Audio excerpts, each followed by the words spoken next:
Hello viewers, during our last few lectures, you have come across fundamentals of accounting errors and their rectification. I am sure that you have understood the way accounting errors are located and rectified. In today's lecture, we are going to discuss the fundamentals regarding next stage of double entry accounting, that is finalizing. Let us start with the background of this stage, that is the background of preparing the final accounts. Let us first reconnect ourselves to the accounting process understood till now. We have understood writing accounting transactions initially in journal, which was primary recording, the first stage in accounting process. Then we understood writing accounting transactions in ledger, which was secondary recording and second stage in the accounting process. After writing the transactions in ledger, we summarized them in the form of ledger balances and prepared trial balance, the third stage. So, till now we have understood first three stages of accounting function, that is recording, classifying and summarizing. The fourth stage of accounting function is finalizing, that is what we are going to discuss today. Now, let us understand what final accounts are and what their importance is. But before understanding what final accounts are and how are these prepared, first let us just recall what are the items a trial balance contains. We have understood about the contents of a trial balance during some of our previous lectures. We understood that normally certain items appears on the debit side of trial balance and certain appears on the credit side of trial balance. Let us start with goods account. We know that goods or merchandise account of a business is divided in 6 broad categories, including opening stock, purchase, purchase return, sales, sales return and closing stock. Out of the 6, opening stock account, purchase account and sales return account appears on the debit side of trial balance, as these 3 accounts represent goods coming in business. Recall, debit what comes in is for things and properties, and so are normally expected to have a debit balance. On the other hand, sales account and purchase return account appears on the credit side of trial balance, as these 2 accounts represent goods going out of business. Recall, credit what goes out for things and properties, and so are normally expected to have a credit balance. As far as closing stock is concerned, it normally does not appears on trial balance, as it is not a ledger balance like other accounts. In fact, value of closing stock is actually calculated physically on the last day of the accounting period. After goods account, let us talk about expenses and incomes. We have understood that expenses and losses normally have debit balance and so appear on the debit side of trial balance.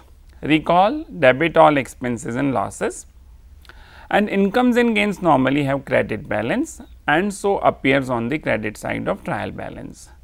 Recall the second part of this rule, credit all incomes and gains. Similarly, assets of a business representing debit what comes in, the properties coming in business, normally have a debit balance and so appear on the debit side of trial balance, and on the other hand, liabilities of a business are normally expected to have a credit balance and hence these appear on the credit side of trial balance. Finally, it is the accounts of the owner which appear on trial balance. Capital account representing amount given by owner to business normally have a credit balance. Recall, credit the giver, the rule for personal accounts. So, capital account appears on the credit side of trial balance. Likewise, drawings account representing amount received by owner from business normally have a debit balance. Recall the rule, debit the receiver for personal accounts, and hence drawings account appear on the debit side of trial balance. For your quick reference, let us have a look into summarized form of a trial balance. As you can see, goods account including opening stock account, purchase account and sales return account, then balances of all the accounts of expenses and losses and balances of all the assets accounts as well as the balance of drawings account is appearing on the debit side of trial balance. While as you see the credit side, you can observe purchase return account and sales account along with balances of all the incomes and gains and balances of all the liabilities as well as the capital account are appearing on the credit side of the trial balance. Once you have recalled the basics of preceding stages of double entry accounting, it is time for you to understand what final accounts are. While discussing the process of double entry accounting, we have understood that one of the stages finalizing, which follows summarizing. The term finalizing connotes preparing final accounts of the business. It implies that financial period is over now and whatever accounting transactions were generated by the business during the accounting period have been recorded, first in journal and then in ledger, and then the ledger accounts have been balanced and are summarized in form of trial balance. At this point of time, when accounting period is over, it is the time to prepare final accounts and know about the final results of business activities in form of profit or loss. To know the same, we prepare the last accounts of the business and know the final results of our business activities. That is why these accounts are known as final accounts. I hope you understand that a business activity is undertaken with the basic objective of increasing owner's wealth optimally. The two important objectives behind accounting process of a business are: 1. To know about the result of activities undertaken by the firm during the accounting period, and 2. To know about the financial position of a firm at the end of accounting period. So, it is imperative to measure the change in capital invested in the business. This is done by preparing income statement of the organization for the accounting period under consideration. Likewise, to meet the second objective of knowing the financial position of organization at the end of accounting period, position statement of the organization at the end of accounting period is prepared. This process of preparing income statements and position statement at the end of accounting period is known as preparation of final accounts of the organization. Final accounts are technically termed as financial statements of the business. This is so because these accounts reflect the financial position of the business, that is, how the position of business has changed from the beginning of the accounting period to the end of the accounting period. Seen from this dimension, the final accounts of business are broadly classified in two categories that you can see in the diagram. As you can see, final accounts are broadly classified as either income statements or position statements.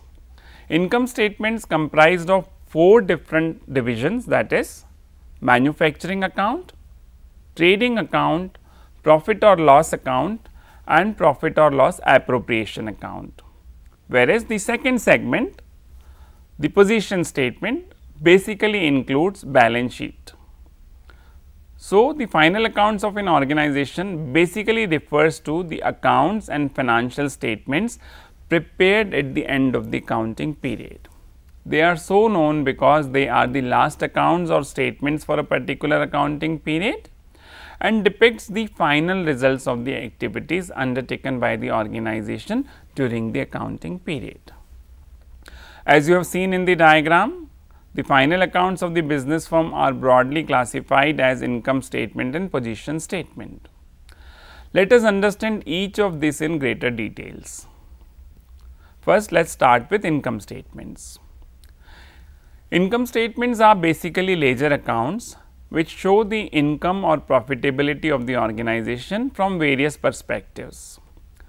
Their format is also similar to that of a normal ledger account. For an organization involved in some kind of manufacturing or production activities, income statement is subdivided in 4 categories, including manufacturing account, trading account, profit or loss account and profit or loss appropriation account. These 4 parts of income statement of a business depicts different aspects of profitability of its operations. Let us understand these four one by one. At this point of time, it is important for you to understand that all the expenses and losses of a business and all the incomes and gains of a business can be classified either as direct ones or indirect ones. An obvious doubt that you shall come across is, what is the need of classifying incomes and expenses of business as direct and indirect, when for the purpose of preparing trial balance it is sufficient to know what items are incomes and what items are expenses.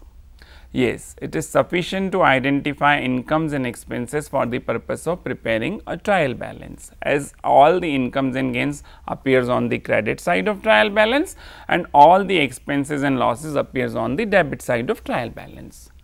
But for the purpose of preparing final accounts, you need to classify your expenses and losses and incomes and gains as direct and indirect, as direct incomes and expenses affect one part of final accounts and indirect incomes and expenses affect the other part of final accounts. So, let us understand this too. The term direct connotes a direct connection between your basic business operation and the amount of these expenses and incomes, and the amount of these expenses and incomes is determined by the size of the business operations. If you decrease the size of the business operations, the amount of these expenses and incomes will also decrease and vice versa. For example, expenses on raw materials is a direct expense, as the quantity of raw material to be consumed by business is determined by the quantity of finished goods to be produced by it. If you want to produce more finished goods, you have to buy more raw materials. So, the amount of expenses on raw material is sure to increase. Let us take another example of wages. Whom do you pay wages? You know that wages are paid to the unskilled labor who normally works in production activities. The amount of the wages to be paid by a business firm is decided by the amount of quantities produced by the laborers. If a firm wants to produce more of finished goods, it will require employing more number of labor, and accordingly its wage bill will be higher. So, you can understand that wage bill of the firm is decided by the quantum of production undertaken by it, and an increase or decrease in quantity produced will also increase or decrease the wage bill of the firm. So, wages are considered as a direct expense of the business. Now, can you talk about salaries like this? Of course, no, because salaries are normally paid to skilled manpower of the firm who are hired on period basis. So, amount of salaries to be paid is more or less fixed per unit of time.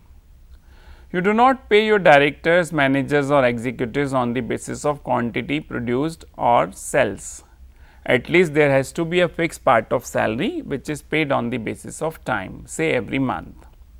So, amount of salaries paid by business is not a direct expense, but it is an indirect expense, as the amount paid is not directly connected to the size of the business operations, whereas wages, as we discussed, are paid to unskilled manpower of the firm who are being paid on the basis of quantities produced by them. So, amount of wages paid by a business is a direct expense. Here one more important point that you shall note is that direct expenses are normally connected to basic business activity and so are part of activity cost, whereas indirect expenses are normally connected to time period. So, technically these are the part of period cost. So, basically the term direct and indirect have a reference to your basic business operations. When you say direct expenses and incomes, these are directly connected to your basic business operations, and the amount of these incomes and expenses is affected by the size of your business operations. On the other hand, when you say indirect incomes and expenses, though these are part and parcel of your business, their amount is not directly affected by the size of your business operations. Let us understand this concept of direct and indirect from one more dimension. Normally, the amount of expenses and losses from the point of pre-purchase activities and up to the point of production are direct expenses and losses. For example, expenses on purchase of raw materials like payment of freight, carriage on purchase of materials, payment of octroi, payment of import duty on raw materials imported, payment of excise duty on production of goods, payment of expenses on account of manufacturing activities taking place inside factory or production unit, depreciation of fixed assets connected to manufacturing activities of business like factory building, production machineries, etc., are all direct expenses of the business. If you produce more quantity of finished goods, you have to pay more excise duty. If raw materials required by firm is imported one, the more quantities you import, the more import duty you have to pay. If you closely observe all these examples, you will see that all these expenses are incurred by the firm up to the point of production of finished goods. So, broadly, expenses and losses from the point of purchase of raw materials and up to the point of completion of production are direct expenses and losses. Once a business closes with production function, the business gets into office function, selling function and distribution function. All these are post production activities of business, and expenses and losses connected with these activities are broadly indirect in nature. The expenses and losses connected to office function of business includes expenses like salaries of office staff, telephone bill, office electricity bill, printing and stationery bill, depreciation of fixed assets connected to office like office building, office machineries, computers, etc. The expenses and losses connected to selling function includes expenses like advertisement, bad dates, discount allowed to customers, export duty, selling commission, sales tax, etc. Similarly, expenses and losses connected to distribution function of business includes expenses like carriage on sales, delivery charges, etc. Like expenses and losses, incomes and gains of business can also be broadly classified as direct and indirect. For firms in goods industry, direct income is reflected in form of sales revenue, as selling price include the cost price as well as profit margin of the firm.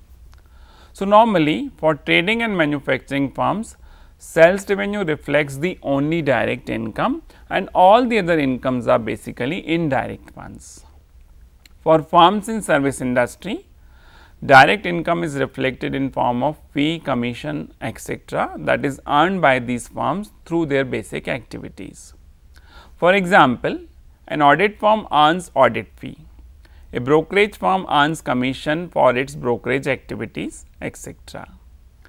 Indirect incomes include incomes like discount received, rent received on additional premises that you have, commission received, interest on investments made by the firm, bad debts recovered, etc. Now, let us learn about the 4 divisions of income statement of a business. As we have seen, first one is manufacturing account. Manufacturing account is prepared by those business firms which are in some kind of production or manufacturing activities. For example, producers of stationery items, manufacturers of soap, cakes, garments, utensils, etc. To know the cost of goods produced by them during a period, these firms prepare manufacturing account. This account helps the firm to know about its cost of goods manufactured or produced during the accounting period under consideration. Then we had second account, that is trading account. I hope you understand that trading represents sell and purchase activities of business. So, trading account is an account incorporating purchase and sale of goods. Once production is over, the firm will move to selling the goods produced by it. Trading firms like distributors, wholesalers and retailers, which are not in any kind of production activities, purchase the goods from other firms and then sell them for earning profits. These firms also prepare trading accounts. It implies that trading account is prepared by manufacturing as well as trading firms. As against manufacturing account that exhibits the cost of production of goods produced, the trading account records the sell and purchase of finished goods and exhibits the related profit. As said by J.R. Bartley Boy, trading account is an account which shows the result of buying and selling of goods. As a firm prepares trading account, it comes to know about the direct result of business activities, that is direct revenue in the form of sales minus direct cost. This result is known as either gross profit or gross loss. If the firm had higher sales revenue as compared to its manufacturing cost, it will have gross profit and vice versa gross loss. It is important to understand here that while preparing trading account, a firm considers only direct revenue and direct cost, and indirect expenses and losses and indirect incomes and gains are not considered. Now, you might have understood that why do we need to classify our expenses and incomes as direct and indirect. As we understood during initial part of this topic, from the point of view of profitability, all the incomes, expenses, gains and losses can be broadly categorized as direct and indirect. For a firm dealing in manufacturing and or trading of goods, its direct incomes and gains are reflected in sales revenue or what is known as turnover. Similarly, the sum total of direct expenses and losses of an organization is known as manufacturing cost of goods sold or simply cost of goods sold. The difference of these two is the direct result of the business activity, which is known as gross profit or gross loss. This can be seen as sales revenue minus cost of goods sold is equal to gross profit, means sales revenue is more than the cost of goods sold. And the other side, cost of goods sold minus sales revenue is gross loss. That means cost of goods sold is higher than the sales revenue. Now, let us have an insight into profit and loss account. Once trading account is prepared, we move towards preparing profit or loss account of the business. To begin with that, the result of the trading account, no matter whether gross profit or gross loss, is transferred to profit or loss account. Then all the remaining incomes and expenses, what you understood as indirect incomes and gains and indirect expenses and losses are transferred. Incomes and gains are transferred on the credit side of profit and loss account and expenses and losses are transferred on the debit side of the profit and loss account. Once this is done, the result is calculated. This result is known as either net profit or net loss.